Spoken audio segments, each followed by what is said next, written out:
సుమన్ టీవీలో మీ business promotions కోసం ఈ కింది నెంబర్ను సంప్రదించగలరు.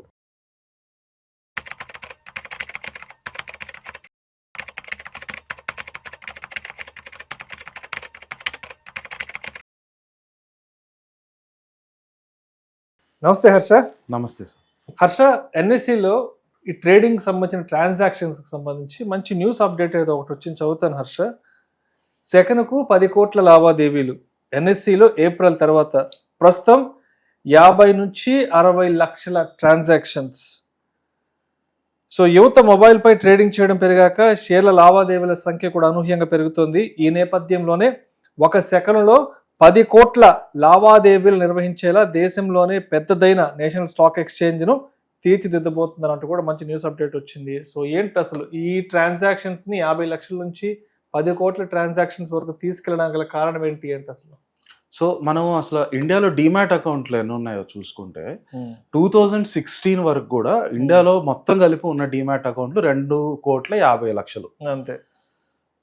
16-17లో ఎప్పుడైతే జియో స్టార్ట్ అయిందో అప్పటి నుంచి కోవిడ్ ముందు వరకు 2019 ఎండ్ వరకు చూసుకుంటే దగ్గరగా ఒక 4 కోట్ల డిమాట్ అకౌంట్లు ఓపెన్ అయి ఉన్నాయి.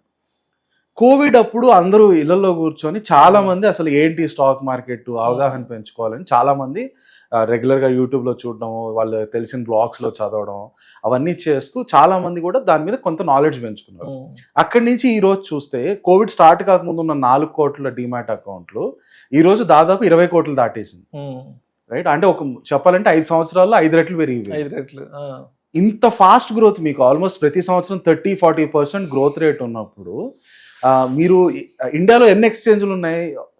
బిఎస్సి, ఎన్ఎస్సి బాగా వినాయి. అవి కాకుండా ఇంకా కూడా ఉన్నాయి, కలకత్తా స్టాక్ ఎక్స్చేంజ్ ఇలాంటి చిన్న చిన్నవి. అవన్నీ అంత ఫేమస్ కావు. మనకు బాగా ఫేమస్ ఉన్నవి 2, ఒకటి వచ్చి బిఎస్సి, ఇంకొకటి వచ్చి ఎన్ఎస్సి.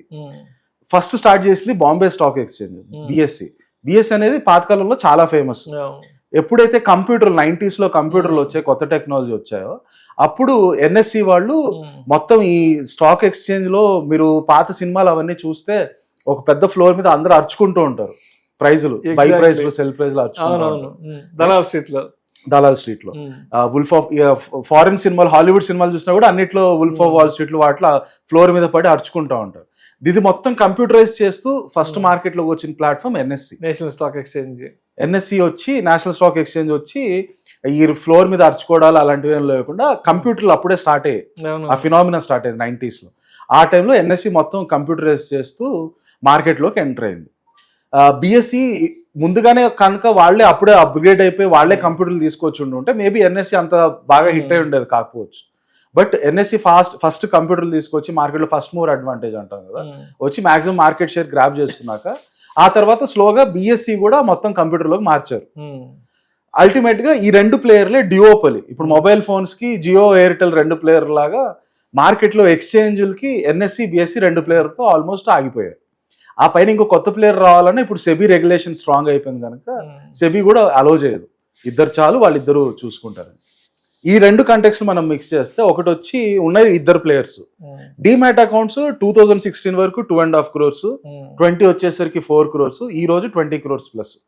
ఆ రేట్ ఆఫ్ గ్రోత్ అంత ఫాస్ట్ గా ఉన్నప్పుడు, అంతమంది మార్కెట్ లో ఇన్వాల్వ్ అవుతున్నప్పుడు నంబర్ ఆఫ్ ట్రాన్సాక్షన్స్ బాగా పెరిగిపోతాయి. ఎన్ని డిమాట్ అకౌంట్లు పెరుగుతున్నాయో దానికి 10 times పెరుగుతాయి. అందరూ ఒక స్టాక్ 2 స్టాకులు కాదుగా 10 స్టాకులు ఉంటారు, రైట్? 10s of times దానికి 10 రెట్లు పెరిగిపోతాయి ట్రాన్సాక్షన్. అంత పెరిగిపోతున్నప్పుడు ఏమవుతుంది, ఇంతకుముందు సెకండ్కి 1 లక్ష ట్రాన్సాక్షన్స్ అయ్యేవి, అక్కడి నుంచి అది 10 లక్షలు అయింది, ఆ తర్వాత అది 1 కోటి అయింది, ఇప్పుడు ఆల్మోస్ట్ 10 కోట్లలో అవుతున్నాయి ట్రాన్సాక్షన్. అంత రేంజ్ లో ట్రాన్సాక్షన్స్ పెరుగుతున్నప్పుడు ఎన్ఎస్సి వాళ్ళు కూడా వాళ్ళ సిస్టమ్ అప్గ్రేడ్ చేసుకోవాలి.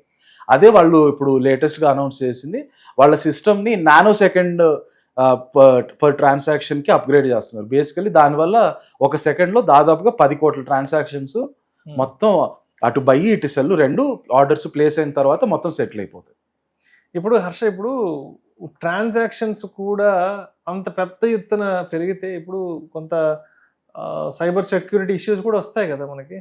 యా, సో మీకు టెక్నాలజీ కూడా మీరు చూసుకున్నారంటే ఇప్పుడు ఫర్ ఎగ్జాంపుల్ మొబైల్ ఫోన్ ఉంటాయి, మన మొబైల్ ఫోన్ లో ఒక స్మార్ట్ ఫోన్లు వచ్చాకే చూసుకుందాం. 15 years ముందు స్మార్ట్ ఫోన్ ఎలా ఉండేది, ఒక నంబర్ కొడితే 1 second హ్యాంగ్ అయ్యేది, ఆ తర్వాత నెక్స్ట్ నంబర్ నొక్కేవాళ్ళం. ఈ రోజు అసలు ఒక ఫోన్ లో ఎన్నో ఫంక్షన్స్ చేసేస్తున్నాం, గేమ్స్, హై ఎండ్ గేమ్స్ ఇవన్నీ వాడుతున్నాం.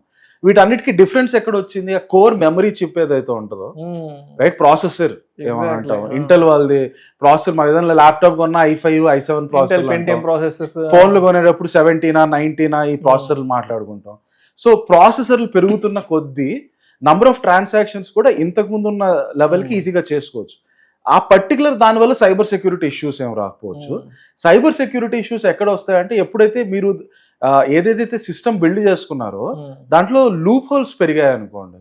ఫర్ ఎగ్జాంపుల్ ఎవరైనా హ్యాక్ చేసి నా సిస్టంలో ఉన్న డేటాని నేను లీక్ చేయగలుగుతాను, లేదా ఆ సిస్టమ్ని ఆపేయగలుగుతాను, అలాంటి కేపబిలిటీ ఎవరైనా కనుక్కున్నప్పుడు అప్పుడు మీకు సైబర్ సెక్యూరిటీ ఇష్యూస్ వస్తాయి. పర్సే సైబర్ సెక్యూరిటీకి లోపల ఎన్ని ట్రాన్సాక్షన్స్ అవుతున్నాయి అన్న దాంతో సంబంధం లేదు. లోపల ఎన్ని జరిగినా అల్టిమేట్ గా మీరు బిల్డ్ చేసే సిస్టమ్ ఒక ఎగ్ షెల్ లాగా అనుకోండి. షెల్ లోపల మీరు ఎంత చేసుకున్నా పర్లేదు, షెల్ స్ట్రాంగ్ గా ఉండాలి. షెల్ వీక్ అయిపోయింది అనుకోండి, లోపల ట్రాన్సాక్షన్స్ తక్కువైనా సరే వేరే వాళ్ళు దాన్ని హ్యాక్ చేయడం, సైబర్ సెక్యూరిటీ ఇష్యూస్ అన్ని వచ్చేస్తాయి, రైట్. సో లోపల నంబర్ ఆఫ్ ట్రాన్సాక్షన్స్ ఇప్పుడు పెరిగిపోతున్నాయి, దానివల్ల షెల్ ఏం వీక్ అయిపోదు, right. Cyber security completely separate field beyond handling number of transactions. అయితే వీళ్ళ కంపెనీస్ ఇవన్నీ కూడా ఐఎమ్ షూర్ రెగ్యులర్ గా వాళ్ళు సైబర్ సెక్యూరిటీని వచ్చే లేటెస్ట్ మార్కెట్లో వచ్చే లేటెస్ట్ టెక్నాలజీతో అప్గ్రేడ్ చేసుకోవాలని చూస్తూ ఉంటారు. ఇంకోవైపు చైనాలో ఎవరో కూర్చొని దీనికి మించి నేను కొత్త టెక్నాలజీ తీసుకొచ్చి దాన్ని అటాక్ చేయాలని చూస్తూ ఉంటారు. అది రెగ్యులర్ గా జరిగేవే. అయితే మీరు ఇంకోటి కూడా చూస్తే అప్పుడు మనకి ఎన్ఎస్సిలో పెద్ద స్కామ్ జరిగింది. ఆ టైంలో కూడా మనకి ఆ న్యూస్ బయటకు వచ్చింది. ఏంటి, ఎన్ఎస్సి వాళ్ళ దగ్గర 2 మెయిన్ సర్వర్స్ ఉంటాయి. మెయిన్స్ ఒక పొరపాటున ఒక దానికి ఏమైనా అటాక్ జరిగి ఆ సర్వర్కి ఏమైనా ప్రాబ్లం వస్తే ఇమీడియట్ గా సెకండ్ సర్వర్ ఆటోమేటిక్ గా కనెక్ట్ అయిపోయి ట్రాన్సాక్షన్స్ అన్ని దాంట్లోకి వెళ్ళిపోతాయి. సో ఆ లెవెల్ సోఫిస్టికేషన్ ఉన్నప్పుడు వాటి గురించి అంత వరీ అవ్వాల్సిన అవసరం కూడా ఉండదు. Right right thank you so much.